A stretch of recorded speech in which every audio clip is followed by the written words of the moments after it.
BJP MP Tejasvi Surya's exhortation to bring back to the Hindu fold all those who converted over the course of India's history has produced more controversy after a series of divisive speeches made from public platforms over the past few days.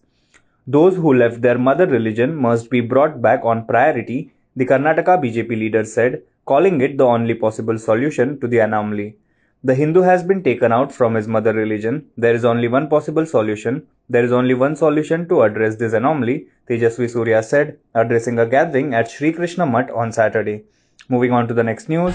Amid fears of the new Omicron variant driving a third wave of COVID infections, the country today reported 578 cases of the new strain over the past 24 hours, a hike of 37% from Sunday's tally of 422.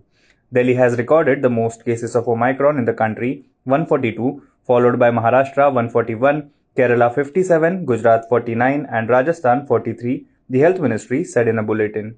Overall, the country reported 6,531 COVID cases over the past 24 hours, 6.5% less as compared to yesterday.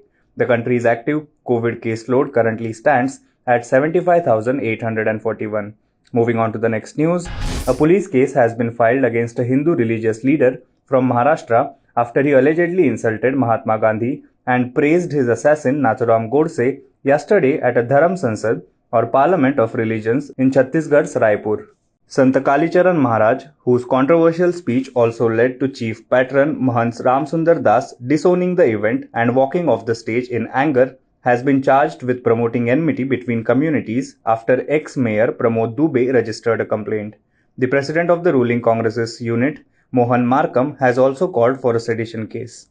Moving on to the next news, Kanpur businessman Piyush Jain has been arrested for evasion of goods and services tax. Mr. Jain recently made headlines after pictures of a raid at his premises showing officials counting heaps of currency notes with note counting machines went viral recently. Over rupees 250 crore in cash have been seized from his home and factory in Kanpur and Kannauj so far. On Sunday, Directorate General of GST Intelligence DGGI Ahmedabad recovered rupees 10 crore more cash from the factory and residence of perfume businessman Piyush Jain, promoter of Odochem Industries of Kannauj district in Uttar Pradesh, official sources told ANI. Unaccounted sandalwood oil perfumes worth crores have also been seized from Mr. Jain's factory, sources said. Moving on to the next news, 76 advocates of the Supreme Court have written to Chief Justice of India N.V. Ramana asking the Supreme Court to take suo motu cognizance of the calls for ethnic cleansing at two recent religious events in Delhi and Haridwar. Naming a list of people who had given the call, the advocates wrote that in absence of police action, urgent judicial intervention is required to prevent such events that seem to have become the order of the day.